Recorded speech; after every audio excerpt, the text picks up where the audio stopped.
Hey Startup Nation, I am so glad you came back to join us for another edition of the Startup Life. You clearly are ready to get the tools you need to get ahead of the competition. Go ahead and give us a 5-star rating while you're here. Now, if you're looking for an ad-free experience, go ahead and sign up for our Patreon page, where you will get exclusive content and access to our digital products that we're beginning to launch. The link is there in the show notes. And if you want to ask questions directly to some of our guests, follow the Startup Life Podcast Club on Clubhouse, as some of our conversations will start to happen there. But back to the task at hand. Are you ready to level up? Of course you are. Get ready as the Startup Life Podcast begins now.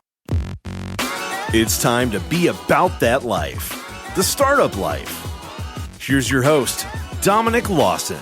All right, Startup Nation. So I hope you're ready to receive some value today. My name is Dominic Lawson, and this is the Startup Life, the show for entrepreneurs and career-minded professionals. You know, Startup Nation, we always hear people who are like, great at marketing and stuff like that. But one of the things that I always kind of see and see people having the trouble with is marketing with B2B, that business to business type of marketing, right? Because that's a different beast than like B2C, business to consumer, which is why we have a fantastic guest here on the show. He is the CEO and founder of Cascade Insights, a company he co-founded in 2006. He is Sean Campbell. SC, how's it going, my man?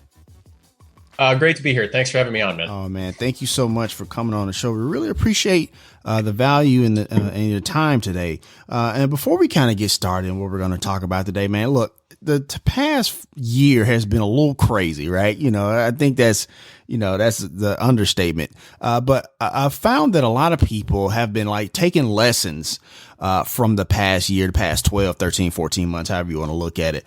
What are some lessons, Sean, that you've kind of learned over the past year for yourself, either personally or professionally? That's a great question. I've been telling people all year long, you got to look for blessings even in the worst of times, right? And nobody wants COVID now or has wanted it to be in play for the last year plus, depending on how you count it. Right. But actually, one funny thing on that, by the way, before we get into a more serious thing, just because I love sharing this, Sure. People have tried to figure out when COVID got real, right? And everybody's got their own date. Some people say it's like when Tom Hanks got it, right? Or when they had to cancel the NBA games, or take your pick.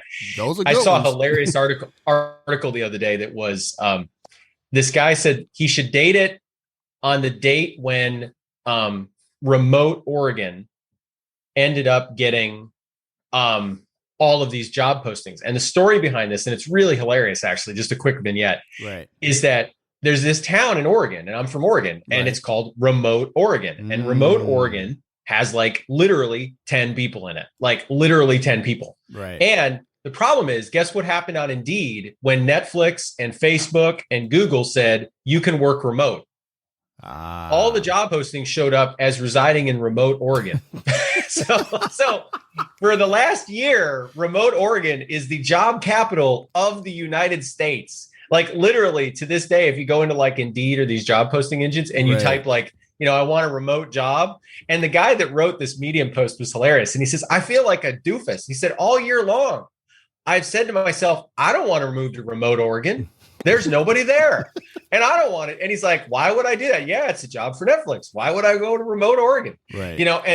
And so his point is, he says we should date it at the time the Wikipedia entry was updated for Remote Oregon, saying job postings are being redirected to Remote Oregon, which was some date in last March.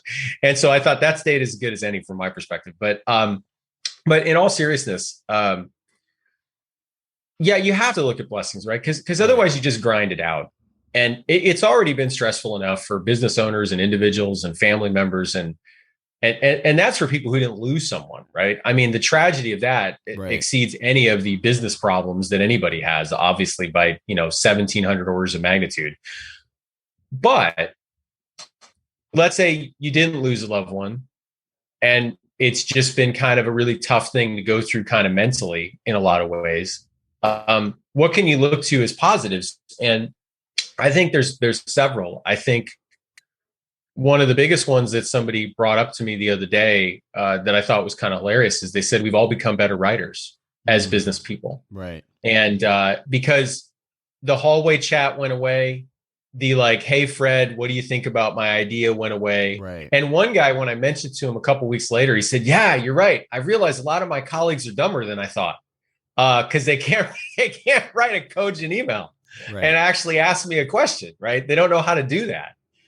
And so I think we've all been forced to write a little better. I think there's a lot of other fringe benefits too. I think this hasn't played out in every family, but I think a number of families might look back and say, that was kind of nice to have all that time with each other. And I realized in a family where things weren't going well, that could have been a horrific thing. You didn't want to have that much more time together. But I'm talking about the people that, life was reasonably okay in their family environments. And now they got a lot of quality time with their teenager they might not have. Right. Right. So there's all those personal things. From a business standpoint, outside of the writing, I think anyone who invested in marketing in a deep way before the crisis has massively benefited. And anybody who didn't, and I'm thinking now particularly of like smaller professional service firms like us, because we're a 25-person services firm. And services firms, as a rule, unlike us, although we got religion on it 5, 6, 7 years ago for our own marketing. So we also were like the people I'm going to mention here in a minute for a long time. You think about businesses, referral business, you don't really, your website exists to not disqualify you, as somebody once said, right? It's got to be there, but it doesn't really sell you as much. And that was us a long time ago. And we invested really, really heavily in a lot of great marketing long before the pandemic. And the biggest benefit we saw was increased growth. I mean, oddly enough, this year, especially on the later half of the year. And I know one of the things that drove it, because people would say it, is they'd say, normally I'd go meet a vendor in the hallway, or I'd go meet him for coffee, or even the vendor I like dealing with, I don't get to see as much anymore. So I went to Google, because everybody uses Google as their therapist. Right. And he went out and started searching, and there we were. And I even had a guy in our market the other day come to me. I won't say who, because he's thinking about coming to work for us, actually, potentially. And I like the guy. So if he's listening to this show someday, he's either here or not here. You can hear this.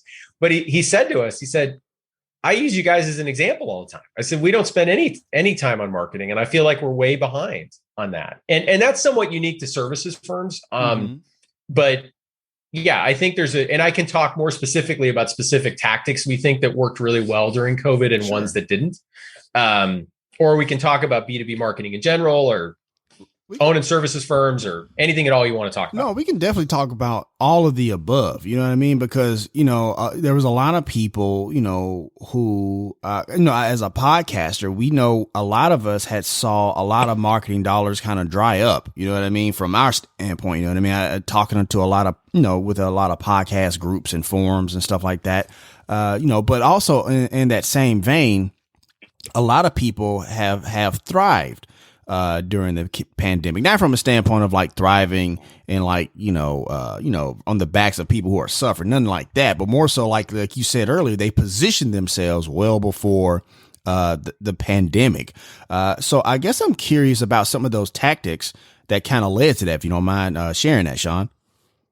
Yeah, sure. I mean, the biggest thing is you got to be narrow. Right. And that's a good one. And I'll tell a little story on that. Sure. That was the first time I learned it. I was talking to a guy, a vice president in HP, good guy. I'll even mention his name because I think we have a good relationship. And this was happened a long time ago. And he probably, if you listen to this show, he'd probably be like, oh, that's funny. I'd forgotten about that. Guy's name is Paul Logue. Great guy. Mm-hmm. And I was a younger service firm owner. And I rolled into his office and I started doing the thing a lot of people do, not just services, like, well, we can help with that. We can help with that. We can help with that. And here's the thing. All those things were true. We really could. I was in the right lanes. I wasn't like getting out there and saying I could paint his house when I don't know how to paint his house. Right. I was like in the right lane. And he holds his hand out. Never a good sign. Right. If the client holds their hand out and starts talking like you did something wrong. And he says, look, I know you want to keep the aperture wide open. Mm-hmm. And then right then I'm like, oh, and he's like, but I really need to know specifically how you can help us. And meanwhile, part of me is churning because I'm like, well, I just told you all these specific ways we can help you. And these are ways we can do it. But what he was getting at is like, the only way you're going to get in here is if you're like a saber and I can stick you in one spot. Over time, you can grow and you can get other places. And this is true of product and services firms, but I think it's particularly true of services firms where they tend to have this mentality like, hey, we got a bunch of smart people and we can do anything. Right. I even in other industries, right? Not the one we're in. We hired a general contractor recently to come out and take a look at a few things around our house. We've lived here for 20 years. We love the place, but needs a paint job. The deck needs a little work, whatever. And before I know it, the guy's like, yeah, we do that. We do that. Yeah, I got a contract for that. We do that. We do that. Meanwhile, I got another guy who's like, the only thing I do is painting. I love to paint. Right. Okay. Well, who do you think I'm going to hire? Right. Right. And what happens is the owner themselves is really the problem there. They do not know how to limit and say no. That's where it starts. And the benefit out of that is that when people do use Google as their therapist and they're looking out for vendors and they're like, can you solve my problem? They're always going to pick the vendor speaking directly to them. Right. They just are, especially in B2B. Like B2C is a little different. There's a million things you buy in B2C that you don't really care who gives it to you. Right. Right. Right. I mean, to some extent, you don't care. There's a million things in your kitchen cabinet in your house that could come in a white box with black lettering and you wouldn't care. Right. Right. But the flip side of that is increasingly we do. I started calling this like the age of narrow. And I don't mean narrow thinking, but got enough of that. But like I meant more, everybody likes things to be narrow when they're delivered to them. Like you look at a person's Netflix queue, it looks completely different than somebody else's. Somebody's watching Russian sci-fi and the other person's watching historical period dramas, right? And that's all they do all day long, right? Right. And buyers, even in B2B, even in like, supposedly more intellectual business to business, they want to very clearly see that you have narrowed out on something. And then the other reason I think this is important, and then we could talk about something else or dig deeper into this. The other reason I think it's super important is, and this part's a little sad, is people don't trust content. They just don't anymore. I mean, and you may have a stream you like, but if you ask yourself, what's your initial reaction when you read something? I would say we've unfortunately changed, I'd say most of the world, but let's keep it to America. Most of America, where you read stuff and you're looking for, it's not accurate. If you look at a product page, you're looking for what does it not do before you look at what it does do, right? We're all kind of trained this way. It's why we go to Amazon and we sort by negative reviews first, right? Right. That's true. And so like the reason I say all that is if you're narrow and you're saying I do something else, but I do this for you, and you make that super explicit, like it does on our website, it creates trust automatically. They don't have to look for what you don't do. You just told them. Right. And I've seen this play out like hundreds and hundreds of times where like if somebody just bothers for their product or their service to just on their homepage, like actually say what it doesn't do. And that's the litmus test, by the way, because you could go to a million web pages and never see any language that says what they don't do. You just wouldn't find it. Right. But if you put it there, what you actually find is, well, you don't get the customers you didn't want anyway. That's true. Or you can't really serve today. Right. And you actually win out against the guys that are super broad. And so I've just kind of coined that the age of narrow all the time, because unfortunately, whether it's business owners who don't know how to say no, or it's marketers who just say, sure, we can market that, or it's a salesperson who says a little more than they should and kind of extends thing in the wrong direction. It's a problem that's just kind of endemic. And I think if these people were just a little more patient and a little more narrow, they'd actually find they get more revenue over the long haul. And to tie it back to COVID, sure. That's what helped us. People came through and they were like, you guys are a very appropriately narrow casted vendor. I need you. One of the best things I love to hear when we talk to a new lead is, the first part of this you wish you didn't hear, but that's just life sometimes, is they might say, I didn't hear of you guys before I started looking, but the minute I saw you, I knew I needed to talk to you. And that's the age of narrow. It's just like you see some new Russian sci-fi movie and you're into it on Netflix and it shows up in the queue. You're like, add and hit play. Right. And that's what you want from your marketing. For sure. For sure. No, I definitely understand. And I appreciate you saying that because, we've recorded this episode, but we haven't released it yet. We talked to Rob Barnett. Rob Barnett is a headhunter, right? But, it looks for like people to fill jobs and stuff like that. And he said some of the people that are, who he like kind of rolls his eyes at a little bit. Is the people who like say, I do this, I do this, I do this, I do this, I do this, I do this, right? Just like, man, just pick one, right? Like you said, like with the painter, he used the roofing analogy, but you said the painter, it makes the same point, if you will. Start automation, I hope you caught that. Like, be narrow. That's super important. So I appreciate you sharing that, Sean, for sure. Yeah, because you're right. It applies to everything, and, right, and like I said, there's a few things there that drive it kind of psychologically these days. But yeah, that's that. So where would you like to go next? But it also, at the same time is like, that's, it makes it easier for yourself, you know what I mean? Because you're not like all over the place, you know what I mean? So I definitely understand that. I want to talk about B2B marketing in particular, because, we have a lot of people out here. I mean, you've probably seen the Facebook videos and stuff like that, like, marketing gurus and funnels and stuff like that. But every time me personally, and this is just what I come to, is every time I see and I ask those marketing gurus about like marketing to B2B, it's like crickets, you know what I mean? And you talked about being narrow, you know what I mean? But I guess I'm curious, what are some of those other tenets? Because we have a lot of people out there who are trying to get government contracts. They're trying to service other great businesses and stuff like that. Now, what are some of those other things besides being narrow that if I'm marketing to another business that I need to be mindful of, that I wouldn't necessarily have to be mindful of if I'm going B2C? Yeah, that's a good question. Well, one of the things is that, and this is super important, is that in B2B, the buying committee might be, it depends on what statistic you look at. Right. But the buying committee you're selling to might be anywhere from 5, 6, 7, 8 people. And I would say from a pragmatic standpoint, it's probably more like 2 or 3 that really matter. And that's very different than B2C. B2C, yes, you and your spouse have to agree on a paint color. Right. But realistically, in many relationships, not to be, overly specific about it. Let me just talk about my house. My wife's going to pick the paint color. Oh, that's my house too. So I get that. Yeah. I'm not going to pick the paint color. That's her deal, right? And so, and so you have a fairly quick fall off on people that really matter as influencers in B2C. And I don't mean influencers as in like rock star influencers of a product. I mean like people who influence your buying decision, like in your circle of people you specifically know.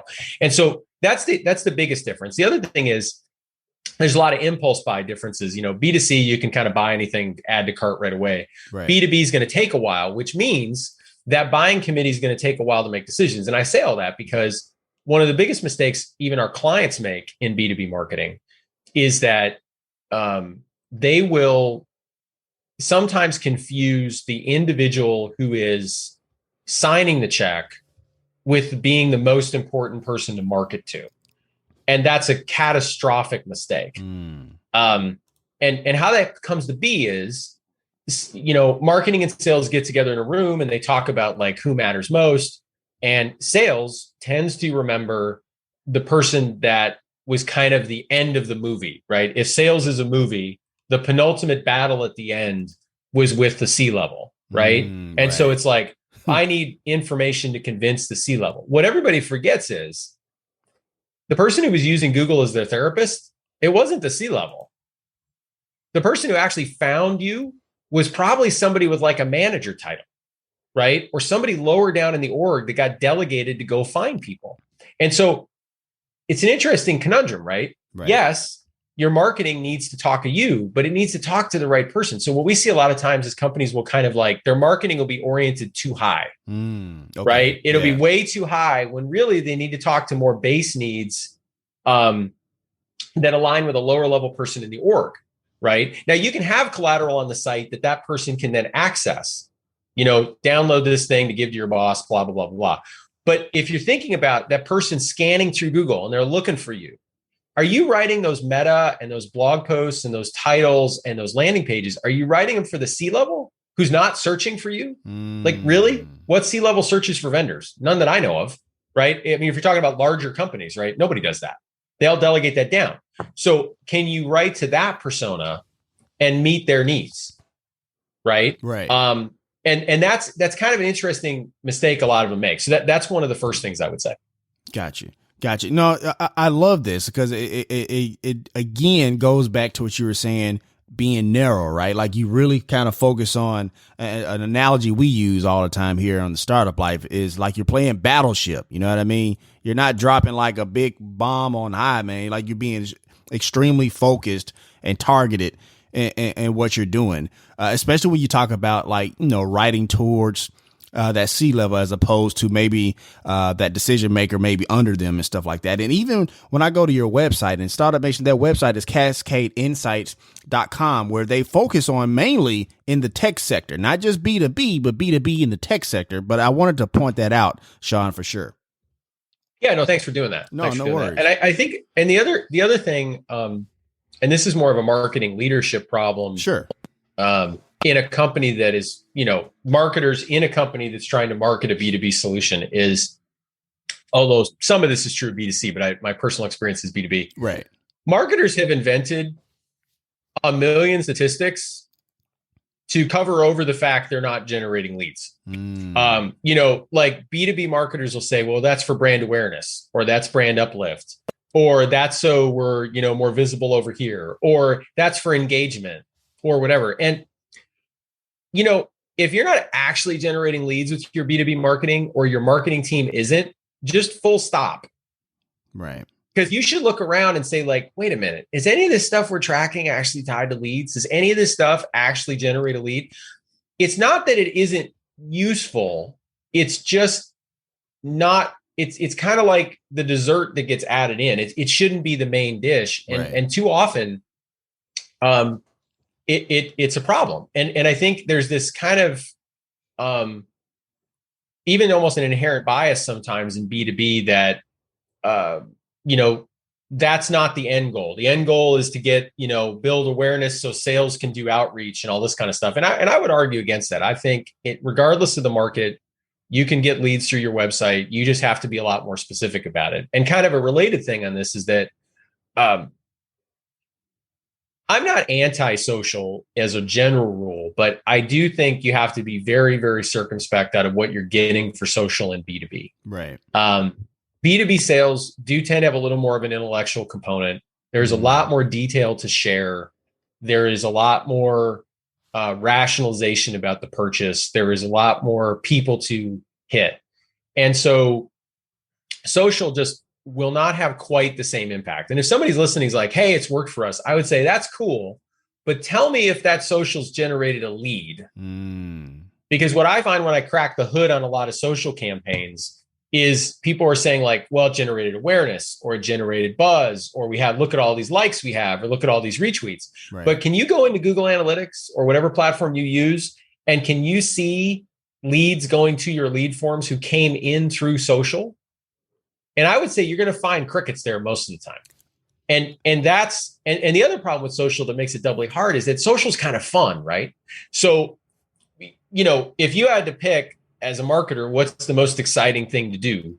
Write a blog post or do a video-based Facebook campaign. Even I'd agree. I'd probably rather do the video-based Facebook campaign. That'd be more fun to go build, right? Right. But the question is it actually generating leads? And historically, what we've seen is that at best, social has this kind of broader brand lift awareness thing. Mm-hmm. But that's about it. You don't really see a lot of direct traffic through social. And again, I'm talking about B2B. No, of course. Larger sales in specific, right? Man. I mean, B2C, totally different. You could pick an influencer who has sold hair care products and hair dryers and fitness solutions through like their Instagram feed all day long. Like that is a completely different animal. But when it comes to B2B, it's just not I don't really think it's a huge on-ramp. And I think it can be, if not managed right, something that becomes very gratifying in terms of the engagement and the high fives you're getting. But you got to do that last mile and say, like, okay, but does any of this actually drive a lead? Right. All right, Startup Nation. So we're going to go ahead and take a quick break. We got to pay some bills. Once again, my name is Dominic Lawson, and you're listening to The Startup Life.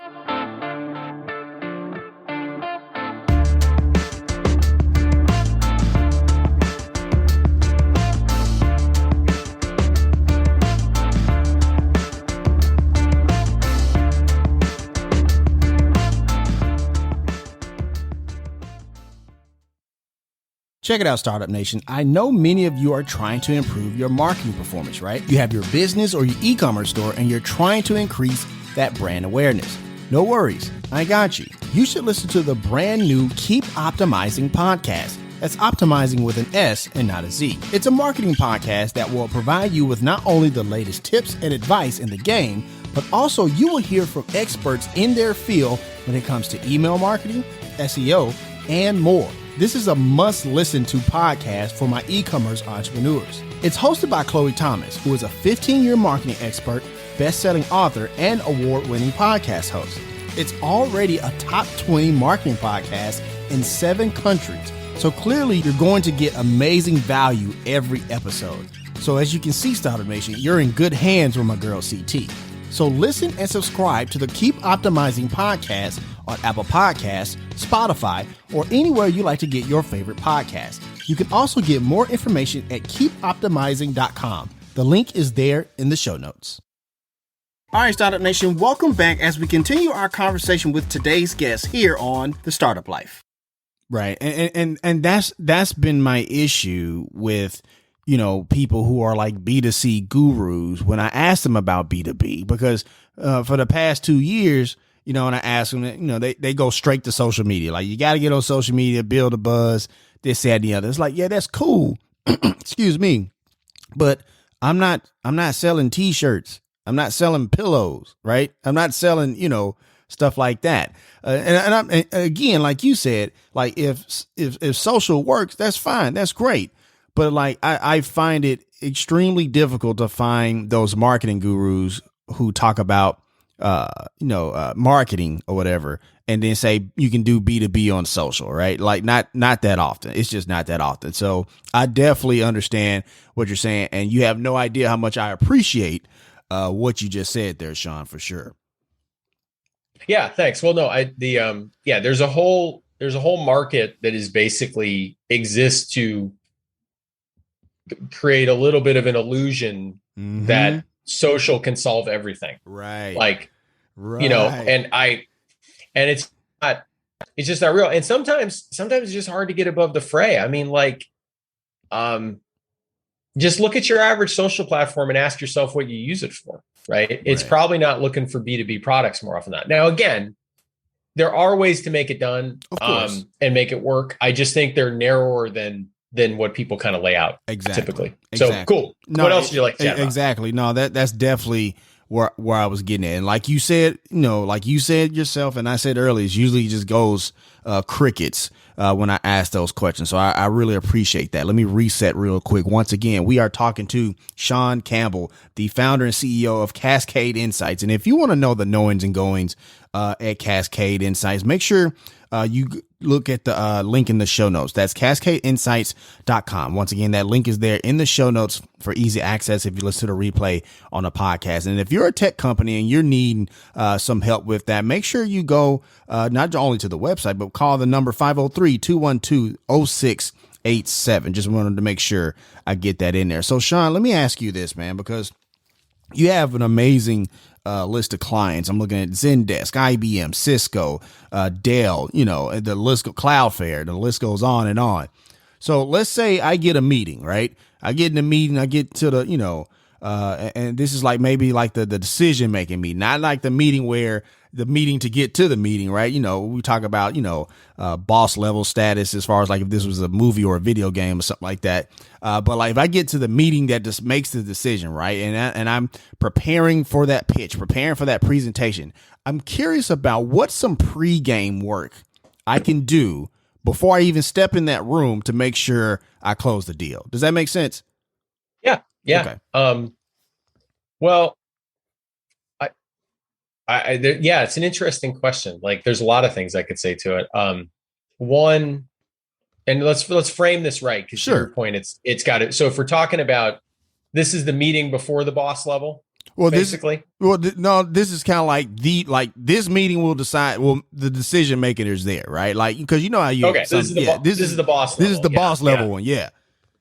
Well, the first thing is you got to make sure that those people in the room know enough about you to kind of explain you correctly. Like, one of the things that's unfortunate about having other people sell for you, kind of in the sense that, they've brought you into the meeting, is they're never going to remember everything about you. And that seems kind of elemental, but it's almost comical the way it really plays out. Like, you have to almost fill their head with only like 1 to 3 things about you that really matter. It's kind of analogous if you've watched, like, as anybody listening to this probably has, like, watched people do conference speeches, and somebody goes up and gives this really long flowing biography of the speaker before they talk. You've zoned out. You're not going to remember any of that. And so, like, you need to have a pretty narrow bio that, like, they'll remember. So I try to prime the people who brought us into that meeting with, like, this is the thing we do really well. Here's our bona fides. This is what really matters.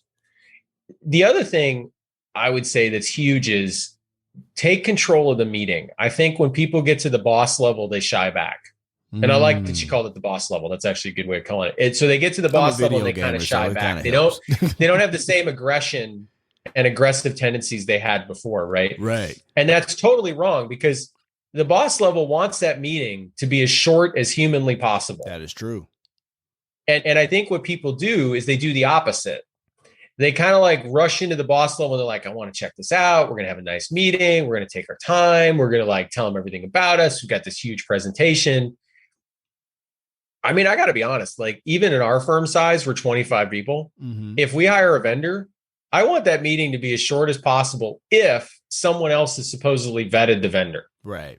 My goal is not to, my goal is to not, if they schedule an hour meeting with me, my goal is to make it 7 minutes. Right. Mm-hmm. And I think you have to factor that in, like, take over the meeting, make sure that you drive specifically at the boss's needs. And the other thing there that I see people shy away from too, is that they don't actually ask the boss and the boss level, specific questions.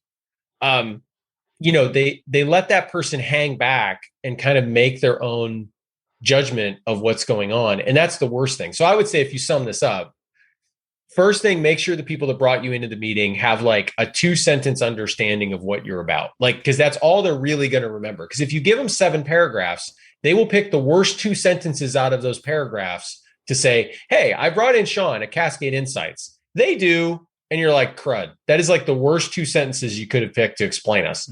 So give them something simple. The other thing is, run that meeting really tight. Don't assume you need the whole hour, or like, gosh, we've got this meeting with the boss, I'm going to take the whole hour. Totally wrong move. What I've found is that high-level people absolutely love vendors who end meetings early. Like, they love them, which means you get another meeting, because your goal isn't to just get one meeting and one project. Your goal is to get multiple meetings and multiple projects. So if they sense that you will respect their time and make that meeting quick and efficient, that is like massive. I mean, we honestly have that as a mantra around here. That's like pretty much culturally, my sales team, that's what we do.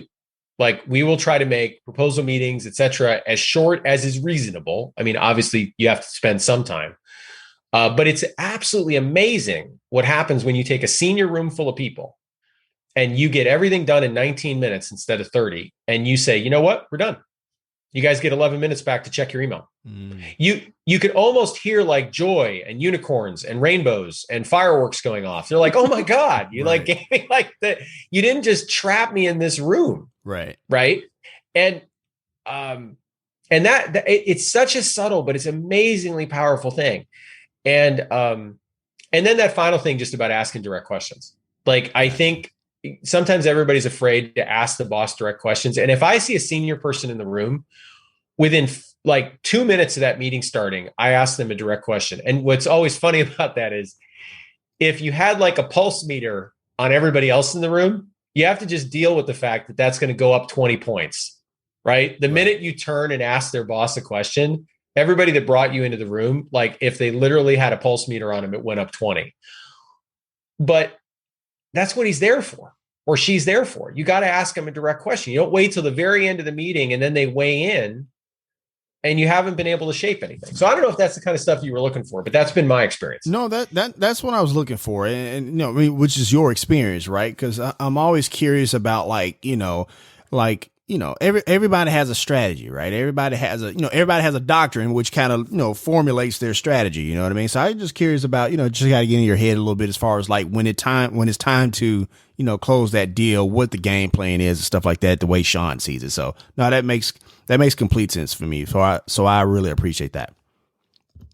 Excellent. So I gotta, ask you this as well, because I want to get a sense of how you lead company culture and build up your team there at Cascade Insights and stuff like that. But I'm gonna relate it to something here. So I know you went to Loyola, Chicago, right? And they're kind of having a sweet little tournament run here, right?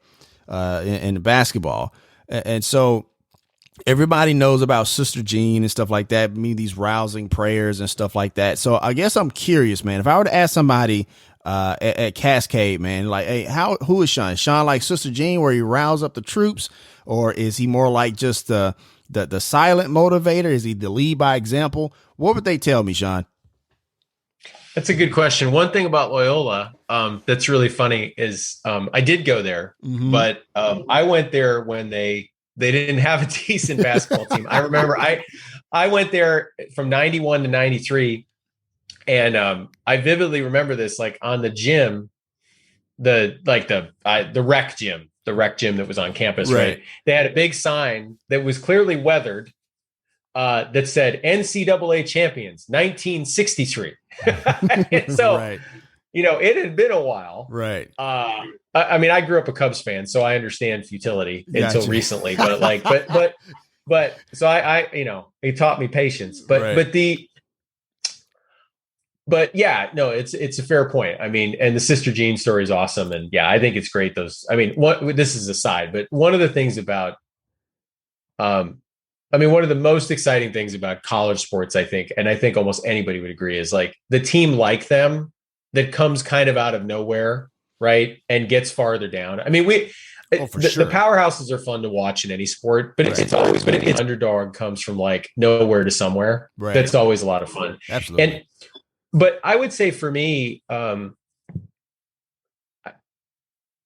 would honestly think it's probably something around like a teacher. My biggest thing about culture is you have to apprentice people. And I think, unfortunately, as much as I love teaching and training, I think training has been somewhat abused in most corporate environments, meaning we do a quick job of putting them in a 2-week training class and we throw them out on the floor. And throughout all human civilization, and I love training and I love teaching and I love classrooms, but throughout all civilization, we apprenticed people. That's what we actually did, and I think it's a mixture of organizations not having the patience for it and not having the structure for it, and leaders not being given the time to do it. And when you do it, I think you receive just massive benefits all the way around, because realistically, right, you bring somebody on board to a company and you've got people in the company that have been in the sector for 20 years, whatever industry or vertical that is. And then you've got other people who like are new to the company. I mean, you can't pour all that knowledge into somebody in just like a 2-day training program. Right. And so like, I think you need to create structures where people can really apprentice the people underneath them and do that over an extended period of time. And so that's what I think people would say. I love making sure people are educated and are learning stuff all the time. And we do like a regular book club around here with like everybody on sales and marketing. We use a platform called Guru. If you look that up, you might not find it. It's called Get Guru. And it's a great knowledge management solution for inside the company. We're really passionate about Some of that comes because we do a lot of market research. So like we're always learning about the sector we're in anyway. Right. But some of it is just, I think, the way we're wired.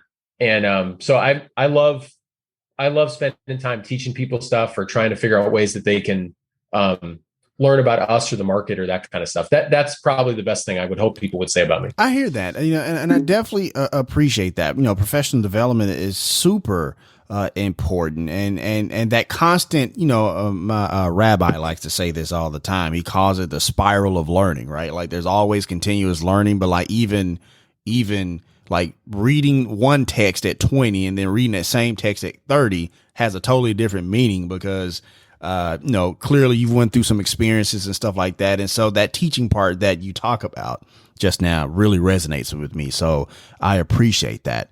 And before I ask the last question, man, because I know you got to get out of here and close some deals and stuff like that, I just want to say thank you so much for coming on the show. Thank you so much for sharing your value and your time, man. And once again, Startup Nation, we've been talking to Sean Campbell, founder and CEO of Cascade Insights. And if you want to check out everything he's got going on, or if you're a tech company in need of his services, make sure you go to cascadeinsights.com. We have a link there in the show notes for easy access if you're listening to the replay on the podcast, man. So look, man, I'm actually just going to turn the microphone over to you, Sean, because look, with everything going on, it's a crazy world out there. Just give us some words of encouragement to take us out for the day, if you don't mind, good sir.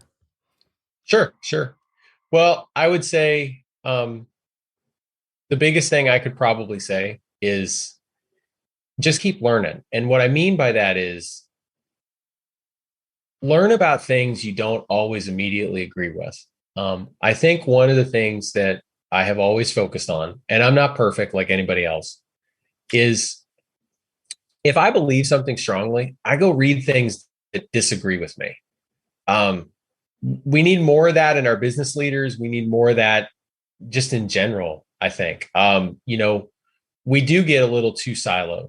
I mean, it's one thing to be age of narrow so people know who you are. Right.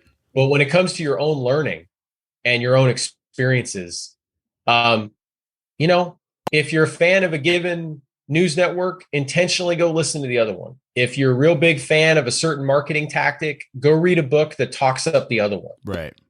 If you, love a certain sales process, go read, if you believe cold calling is dead, read a book on cold calling. I think cold calling's dead, but I'd still go read a book on cold calling. Maybe there's something I don't know.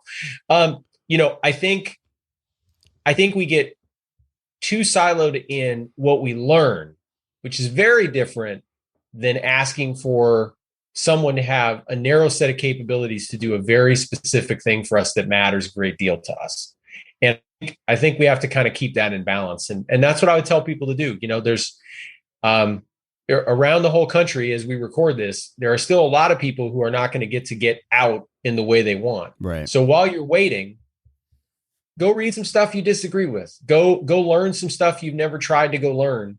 And maybe you'll look back at all this time and say, well, it wasn't what I would have wanted in a perfect world, but I was able to at least find some blessings in the midst of all of it.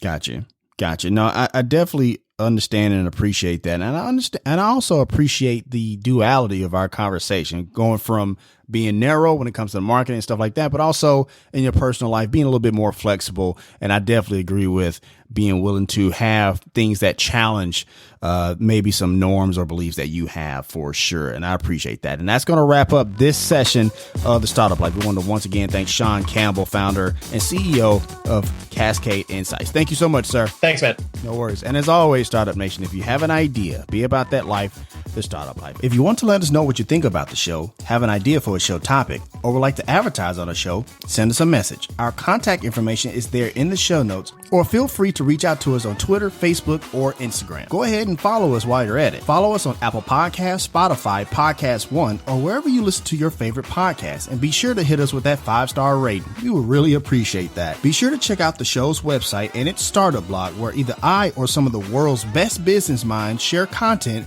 that will give you the edge you need in your journey, whether that's the path of entrepreneurship or climbing the corporate ladder. Subscribe to our Patreon to listen to ad-free episodes, exclusive content, and digital products that we are beginning to offer. And if you want to be part of the conversation, join the Startup Life podcast on Clubhouse to have the ability to talk directly to some of our guests. And as always, Startup Nation, if you have an idea, be about that life, the Startup Life.